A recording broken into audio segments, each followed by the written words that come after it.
तर हाय, हॅलो, नमस्कार. कसे आहात सगळे? आय होप तुम्ही मस्त आणि मजेत असाल. तर परत एकदा तुमचं दीपाली वडाळे लाईफस्टाईलमध्ये अगदी मनापासून स्वागत करते आणि सगळ्यात अगोदर सगळ्यांना श्री स्वामी समर्थ. तर वाजलेत बघा आता 7:30 आणि मी जे आहे तर आता ठेवलंय ते चहा आणि इकडे जे आहे तर आज करते मस्तपैकी मूग वड्या.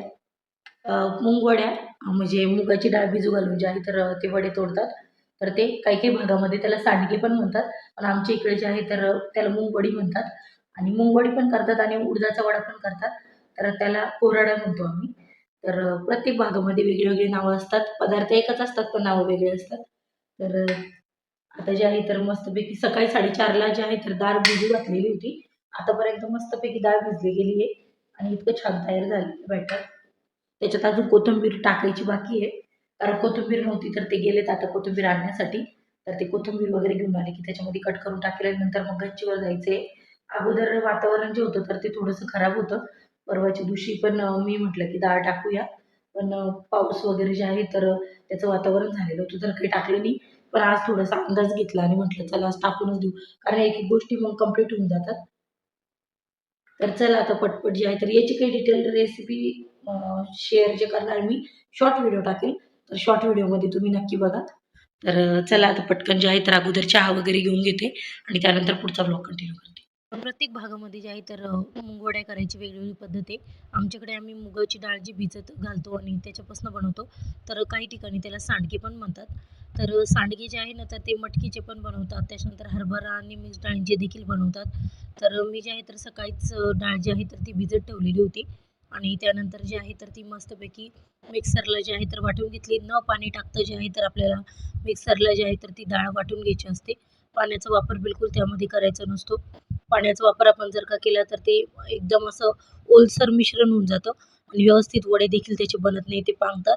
आणि त्यानंतर जे आहे तर मिक्सरला काढल्यानंतर त्यामध्ये चवीनुसार मीठ टाकून घेतलेलं आहे आणि भरपूर अशी कोथिंबिरीचा जो वापर आहे तर तो आपल्याला याच्यामध्ये करायचा आहे. तर मी ती कोथिंबीर तुम्ही बघू शकता मस्तपैकी बारीक कट करून घेतलेली आहे आणि ही कोथिंबीर जी आहे तर पूर्ण त्या मिश्रणामध्ये टाकून जे आहे तर मीठ पण टाकलेलं आहे तर ते सगळं काही एकजीव करायचं आहे. तर याच्यामध्ये तुम्हाला जर पाहिजे असेल तर तुम्ही चवीसाठी जे आहे तर लाल तिखट देखील टाकू शकता.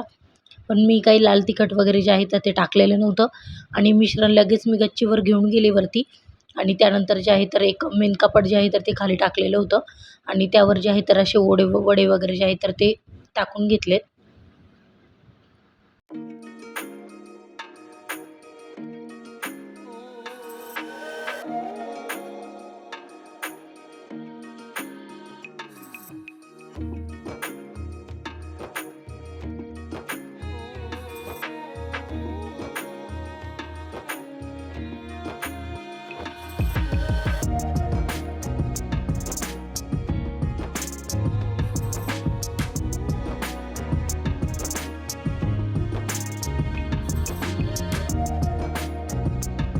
तर आत्ताच जे आहे तर वडे वगैरे जे आहे तर वरती टाकून आले. तर ऊन पडायला लागलेलं होतं, घाम आला सगळा. तर आता वडे वगैरे टाकून घेते त्यानंतर मस्त अशी मेथीची भाजी करायची. तर आता मेथीची भाजी वगैरे जे आहे तर ते करून घेते आणि त्यानंतर पुढचा जो ब्लॉग आहे तर तो तुमच्यासोबत शेअर करते. तर बऱ्याच दिवसानंतर आज मस्त अशी मेथीची भाजी जी आहे तर त्यांनी आणलेली होती. तर म्हटलं चला आज मस्तपैकी मेथीची भाजी आणि बाजरीची भाकर जी आहे तर ती करूया. तर तेलामध्ये ना फोडणी देऊन घेते. जिरं टाकून घेतलेलं आहे आणि जिरं टाकल्यानंतर जे आहे तर त्यामध्ये टाकल्यात लसणाच्या पाकळ्या, ज्या थोड्याशा आहे ना तर बारीक करून घेतलेल्या होत्या आणि त्यानंतर त्याच्यामध्ये टाकणारे थोडीशी हळद आणि हळद टाकल्यानंतर जे आहे तर मेथीची भाजी स्वच्छ धुवून घेतलेली होती, बारीक चिरून घेतलेली. तर ती त्याच्यामध्ये जे आहे तर कलसण्यासाठी टाकून द्यायची आहे. तर प्रत्येक ठिकाणी जे आहे तर वेगळ्या-वेगळ्या पद्धतीने करतात. आमच्याकडे हिरवी मिरची आणि शेंगदाण्याचं वाटण करतात आणि ते वाटण टाकूनच जे आहे तर भाजी केली जाते. काही-काही ठिकाणी जे आहे तर हाटून करतात. तर आमच्याकडे हाटून वगैरे करत नाही. तर अशाच पद्धतीने जे आहे तर ती केली जाते. तर मी इथे शेंगदाणे आणि हिरवी मिरचीचं वाटण करून घेतलेलं होतं. तर ते ओलसर वाटण असतं. त्याच्यामध्ये थोडंसं पाणी टाकून जे आहे तर आपल्याला ओलसर करावं लागतं आणि त्यानंतर चवीनुसार मीठ टाकून घेतलेलं आहे आणि त्यानंतर जे मसाला मस्तपैकी परतून घेणार आहे आणि त्यानंतर तुम्हाला किती पातळ आणि घट्ट पाहिजे असेल तर त्या पद्धतीने तुम्ही पाणी टाकायचं आहे. तर ही भाजी जी आहे तर शक्यतो पातळच असते. तर मी माझ्या अंदाजाने जे आहे तर आता पाणी टाकून घेणार आहे आणि मस्तपैकी भाजीला जे आहे तर उकळी येऊ देणार आहे.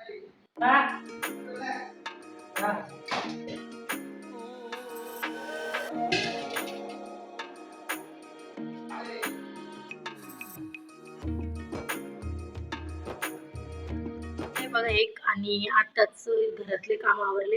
आज खूप जास्त वेळ लागला काम करायला, कारण की मध्येच सकाळी वडा टाकला आणि त्याच्यानंतर परत नंतर लक्षात आलं की विधीतला पण आरोग्य केंद्रात घेऊन जायचं होतं. 16 महिन्याचा डोस होता त्याचा. तर तो डोस त्याला देऊन आणलाय आता आणि तो इकडे रडता रडता झोपलेला आहे आता.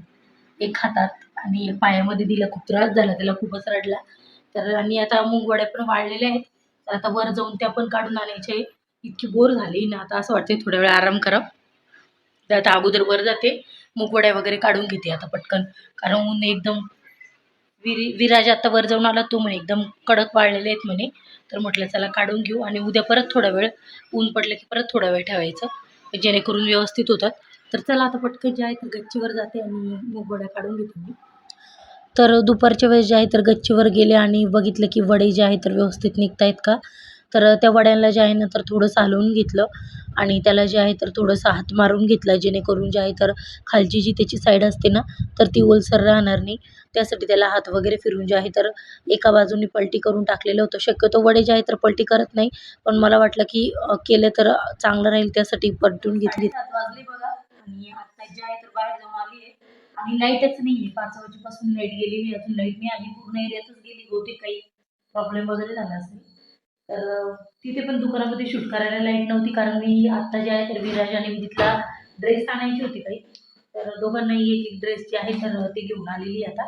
तर लाईट वगैरे जर आली तर तुम्हाला देखील लागतील. आणि आता मी करते पटकन जेवण, कारण लागली मला भूक. आता लवकर केलेलं होतं त्याच्यामुळे जेवण. तर चला आता पटकन जे आहे तर जेवून घेते. आणि आता टॉर्च लावलेला आहे मोबाईलची बॅट, आणि मग त्याच्यात व्हिडिओ शूट करते मी, त्याच्यामुळे थोडंसं तरी उजेड वगैरे जे आहे तर तो येतोय. तर चला आता पटकन जेवून घेते, त्यानंतर पुढचा ब्लॉग जो आहे तर तो कंटिन्यू. तर वाजलेत बघा रात्रीचे आता 10:30 झालेत, म्हणजे 11:45 झाले. कारण की थोडा वेळ जे आहे तर आता लाईट वगैरे बऱ्याच वेळची गेलेली होती 5 वाजेपासून, तर आता आली. तर मग बाहेर बसलेलो होतो, मस्तपैकी हवा चालू होती तर सगळ्याजणी. तर आजचा जो ब्लॉग आहे तो मी इथेच संपवते. भेटूया पुन्हा उद्या एका नवीन ब्लॉगमध्ये. आणि माझे ब्लॉग जर आवडत असतील तर चॅनलला लाईक, शेअर आणि सबस्क्राईब करायला विसरू नका. शुभरात्री सगळ्यांना. भेटूया पुन्हा उद्या एका नवीन ब्लॉगमध्ये.